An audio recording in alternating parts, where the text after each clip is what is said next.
Hey everyone, so we are back with a little bit more of a sad video. Suffering the first loss of the channel. So almost all of these trucks back here, the landowner said that when he gets all the scrap out of here and all the other stuff, he's saving the trucks for last. Well, it's pretty much cleared out except for the trucks. So he told me get them out of here by spring or they're cutting them up. Well, these need way more work than way more work than the time I have. So I just relinquished them to him and I said, hey, let's cut them up. So pretty much here to say the final goodbyes, document them, show you guys, because you guys have never seen half of these, or at least had a good look at them. And I'm gonna at least take the hood off this one, Fizz, and a GMC.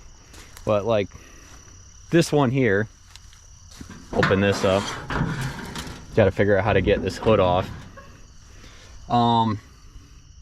That is not good. I don't think no amount of Marvel Mystery Oil would solve that. Because, so what we think happened is another mechanic was here when we pulled the valve cover off. He's certain that this was running 30 years ago with a bad head gasket, because like, that's pretty light brown, which is a tall tale sign of coolant was flowing through that. And that it also explains why there's 2 gallons of coolant in the oil pan. So this motor would take all winter if I had a shop to do it and to rebuild, and that's just this one. There was the cabover Chevy and the GMC that I still need to get running. So this one was beyond what I can do. Also the brakes are locked up, so I can't get it out of here. And then the GMC was locked up too, but that one was probably, the Marvel probably would have saved that one. So I'll go around and show you the other trucks too. This one's an 80 four-wheel drive, I think was the W200 Snow Boss package. And as you can see, it's in rough shape. I had really cool ideas. I wanted to make this an 80s Brodozer style truck, you know, KC light bar, supercharger sticking out of the hood, 6-inch lift, all-terrain tires. But it's just a little bit worse than I thought, because watch this. So it's kind of hard to see on camera, but whole floor is gone, which the floor I wasn't too concerned about because they make floor pans for these, but it's the rust up here, and in the years of water running down, it has actually rotted the cab structure, because when I close the door it actually picks up a bit. Yeah. So the cab's way too far gone on this. Oh, it's even worse. I can't even close the door anymore. We opened it one too many times. There we go. Yeah, look at that. And it's not like, oh, probably open this up again. Show you guys the dash. This has the radio as well as an integrated CB, as well as the plow package. So it's kind of a shame that it's going away, because I imagine these dashes are a bit harder to find. And I doubt the landowner would want to go through the effort of saving that. So unfortunately this one's going away. Then over here, I don't know what the exact year on this would be, but it's a Dodge 500 stake truck that used to be owned by Edison Bell at one time. I usually see the bigger versions, the semi versions of these at truck shows and stuff. I never noticed the back window was busted out. And for those who don't know, but if you're watching this video, you probably do, these front fenders actually swing out so you can get better access to the motor, which I think this might be just a 318. Maybe you guys can tell underneath all those leaves. But I was just going to restore this pretty much back to factory, you know, repaint it white, keep the bed yellow, get the factory. Would this have split rims? Put the factory rims back on. Oh yeah, and I forgot to mention this.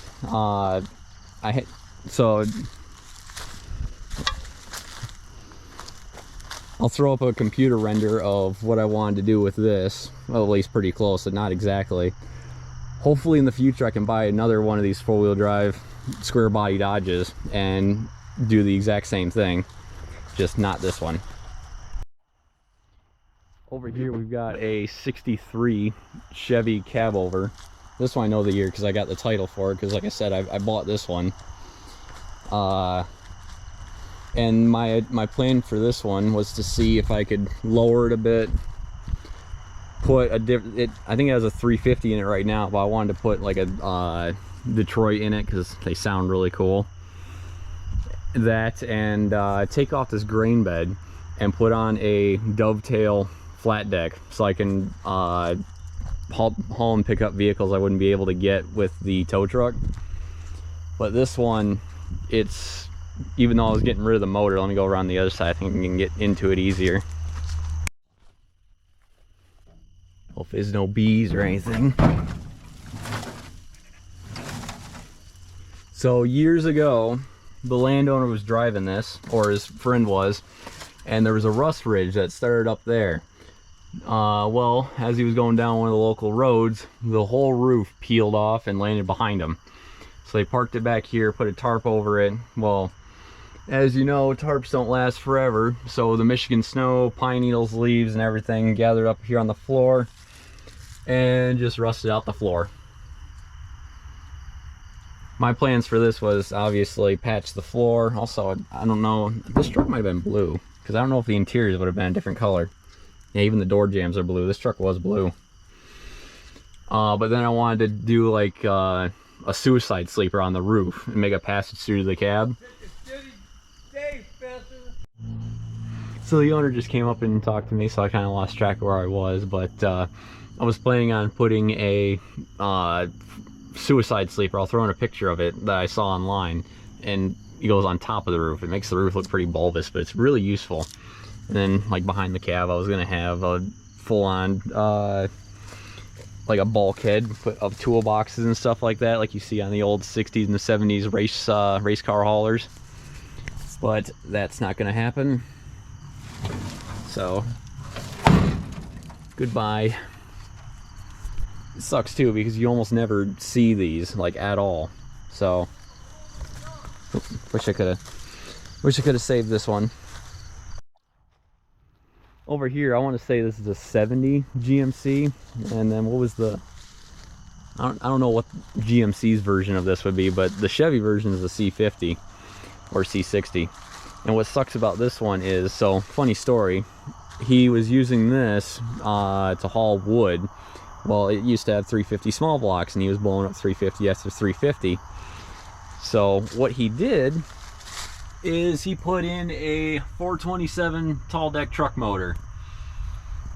But that's probably all locked up now because it's sitting on the ground, because the reason why it's sitting on the ground is it doesn't have a front axle, because I think the last time, so this actually happened twice, but the last time I think his kid was driving it through the yard, and he hit a tree stump with it that was short enough where it just took out the axle but kept the rest of the truck. So they moved it back here and just let it sit. Well, like some other stories, this truck has a whole bunch of cool stories attached to it. Like the landowner, he used to be in a band, and they'd take this truck to outdoor performances, drop the sides, have hay bales on it, and they'd perform in the back. And there is evidence to back all this up. There's a picture of him and his bandmates, not on this truck, but performing back in like the 70s or 80s. Another cool story is my tow truck Ozzy. He would hook this truck up to the tow truck, and I don't know if it's because it didn't run or if the axle was broken then, but he would just haul this around as a trailer on the back of the tow truck and put wood in the back. So that, when I heard that, I'm like, wow, that's pretty wild. So I'm gonna, after recording them, or after showing you guys all these trucks, I'm gonna go around and mark off everything that I want to keep. Like I think I might try and keep the grill, or the badging off that. But yeah, like again, shame this is all going away. This would have been a cool truck to restore. Oh, in case anyone was wondering, he's already scrapped some vehicles. This was off of a International similar to Fizz, but it was a coal dump truck for back when houses used coal to heat. I wonder if I can find a picture of a similar truck. But we set this off to the side years ago because we thought someone would want the cylinder. Well, no one wants it, so that's probably going to go when this truck goes. So this isn't at any risk of getting cut up because he's going to keep this bus, and there's one over there. He's going to use them as storage sheds to keep stuff in. But I figured I'd show you guys this one because hopefully one day I can buy this and turn it into an RV with a small garage at the back. I've got a cool idea for this. It's an old, I want to say, well, I don't know what year, but it's a B600 Ford school bus from Portland, Michigan. I didn't know that town existed. Over here we got a Dodge Sportman RV. I don't know what year this would be. It's got a 360 in it from what I'm told, and is in very rough shape. I had delusional grandeurs of buying it, tearing down the camper part completely, and then rebuilding it. And even wilder ideas of, you know, slamming it, put on air ride, build a cool lowrider, but that's not going to happen because this one, this trailer, this double wide, and there's an RV over there, are all getting cut up. I'll show you guys that one, but I didn't really care for it. Over here we have a 60 GMC B4000 flatbed with a little high-up crane on the back. That's the same brand you see all the big contracting delivery trucks, the cranes they have on them, but that one's way smaller. This one I thought would be cool to get it running because then I could use that crane to pick up crate motors, rear ends, frames, subframes, and stuff like that. But the big 305 or 350 V6 that's in it is locked up, unfortunately. But this thing is weird though. There's supposed to be a pipe that goes from there to the carb, and the air filter's supposed to be up there. Then the master cylinder's gone. And then this is the hood that I'm taking off it. But these, I think, are supposed to swing forward so you can get better access to the motor. Let me go around the other side so you guys can see inside.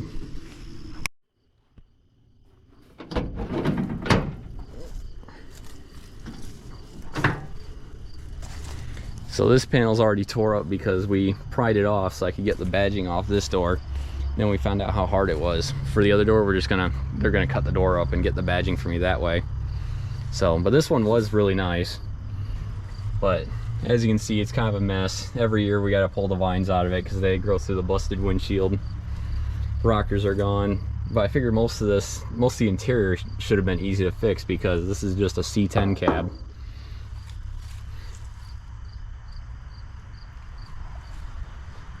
But overall, really cool truck. Wish I could have saved it. And these V6s, they sound really like weird in a cool way when you hear them running.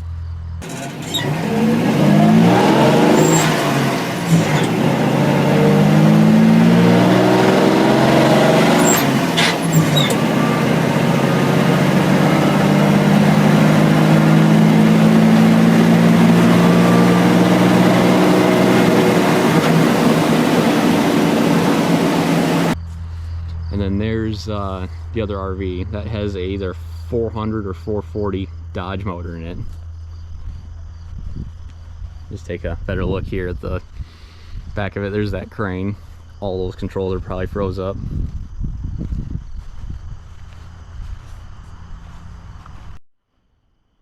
Here we have a selection of motors from some of the bits of scrap that are left.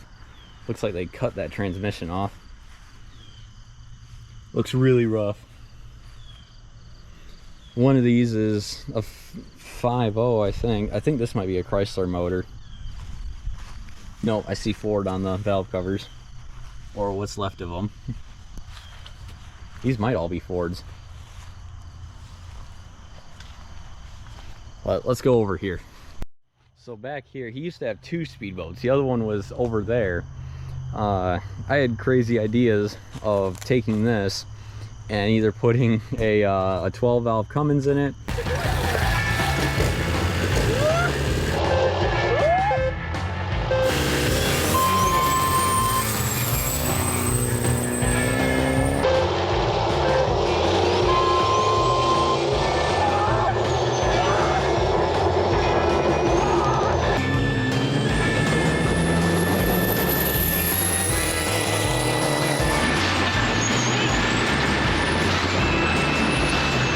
or a blown big block.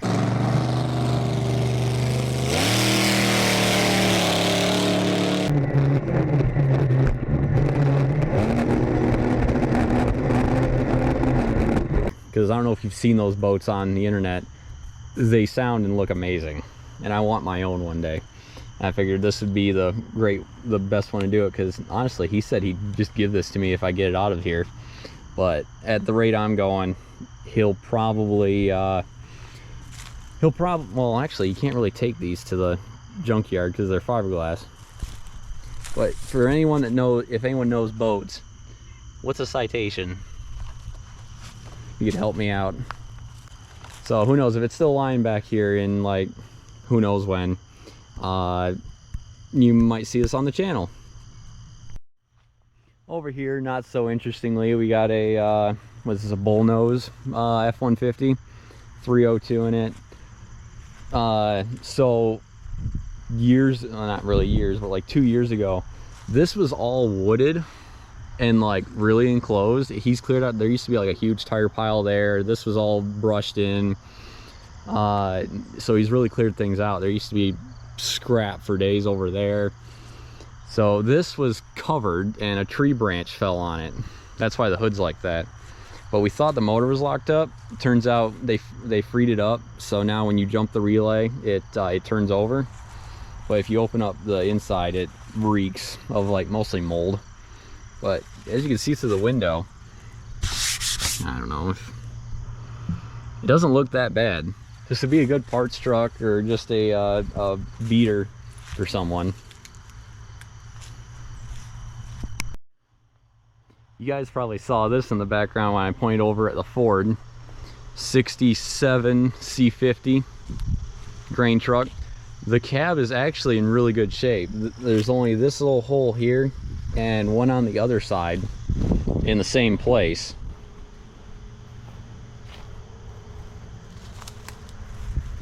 But other than that, the cab is in really good shape. I'm gonna see if I can try and sell this for the guy, because this could be used for someone's C10 project. Actually, hey Steve, are you interested in this? New cab for Phoenix. It's even got the small window. You guys can get a better look at the interior because I can't really get up into that area. And then just cut up the rest, unfortunately, because if we take a peek in here, someone stole the carb off that. Hang on, is that an aluminum intake manifold? But so years of water getting down in there, or just moisture. Yeah, I know that 350 is locked up, and I know for a fact these brakes are also locked up. Shame. This would be cool to restore, take to car shows and truck shows. Also, on another side thing, we used to have a small pathway through here. In fact, you can kind of see it still. Back in there, there's an old 50s ATC light dozer. I'll see if I can throw a picture of it from like the past when we were still able to get back there. He's probably forgotten about that, so that might still be safe, which hopefully I can buy that and we can rebuild that on the channel. I want to say if you like sway enough and if you look like right through there, you can kind of see the yellow from it. Yeah, in fact I can. I don't know if it works well on camera. So who knows, maybe future project there. Look at the little caterpillar on probably on a cobweb.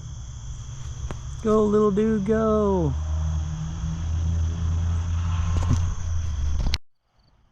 But now that I showed you guys all the trucks, let's get these hoods off and get them in the pickup and mark off the trim pieces that I want to keep.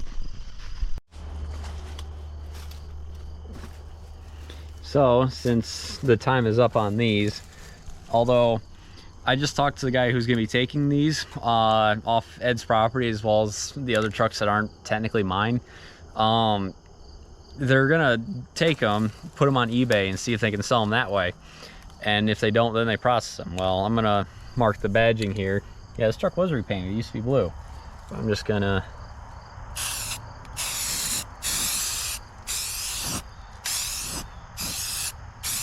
should have used a brighter color.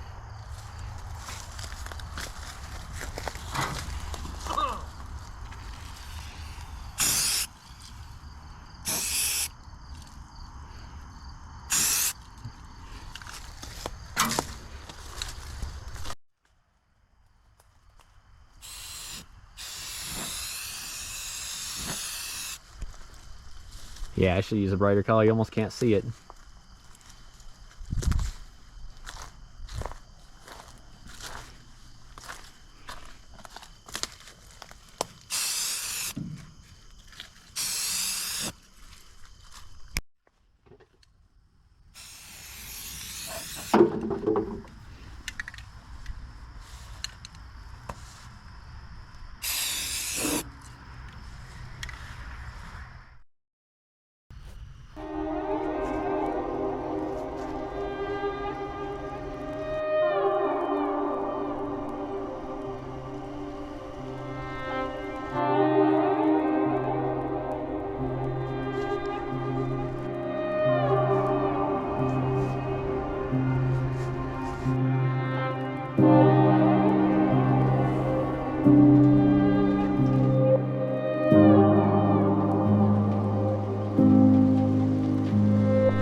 true what they say, you can't save them all. So luckily though, like I said, I talked to the guy that is buying them.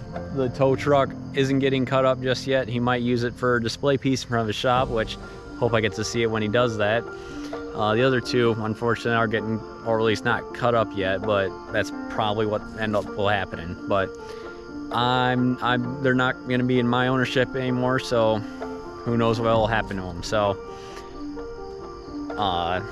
like they say, you can't save them all, but I'm going to darn well try.